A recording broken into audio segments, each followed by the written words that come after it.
প্রতিটা মানুষ মালাকুল মাউতকে দেখতে পায়। আপনিও দেখবেন, আমিও দেখব।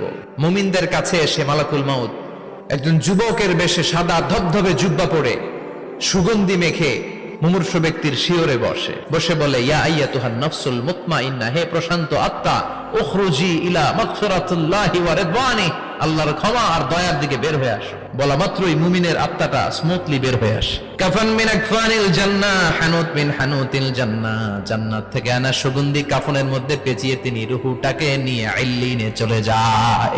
সরাসরি দেখে মালাকুল মাউতকে।